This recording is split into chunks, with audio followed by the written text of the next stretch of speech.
this constant debate about gun rights and the Second Amendment, it people finally need to come to the realization that it's not worth protecting gun rights any longer. I mean, it depends. We live in a democracy.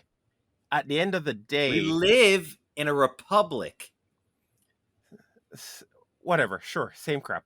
All No, that it's matters totally different. is we are voting in our elected officials and they should carry forward our best interests. If you have a state where they actually want to not have gun rights, sure. If you have a state where they want absolutely no guns, sure. If you have a state where they want open carry, sure. We have to, if we're going to say that we want a mostly free society, because let's face it, no one wants a fully free society, or barely anybody. The majority do not want a fully free society. And if that's the truth of the matter, then we give up freedoms when we build a community and a society together. And if we decide that we want to uphold those rights to a certain extent, then we should be able to. I don't agree with this whole we shouldn't fight for it. I mean, sure we should.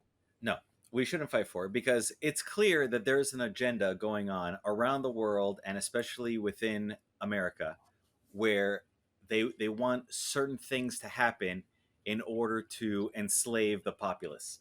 So in America, one of the things that they're attacking is, of course, gun ownership.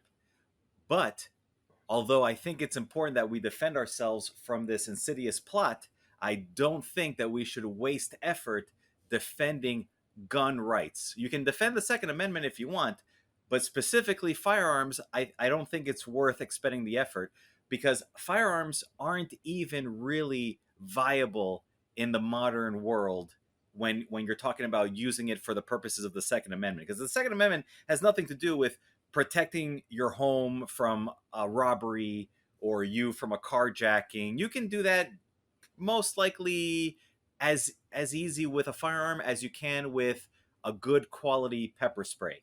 What the Second Amendment is for is protecting you from tyrants, from government, from your own government. So in order to do that, you need to be on par with what your government is able to do to you. So firearms are not going to bring you in parity with the government. You need to come up with a completely different plan of action than just using your little pea shooter because even if you're a crack shot and you can hit a target at a mile away, that's still not going to beat the government's ability to send a ballistic missile from 2 states away and get you. So you need to drop the whole defense of regular small arms and you need to come up with something completely different that is going to actually stand a chance of accomplishing what the Second Amendment was put in there to do. Now, for a second, I thought I had seen reason with you. We were able to see eye to eye to some extent, and we were able to, finally bring you over to the a little bit closer to the left when you were finally willing to say, let's give up. I actually thought you had surpassed me and gone really far left for a second there. But of course, you would want to 3D print nukes.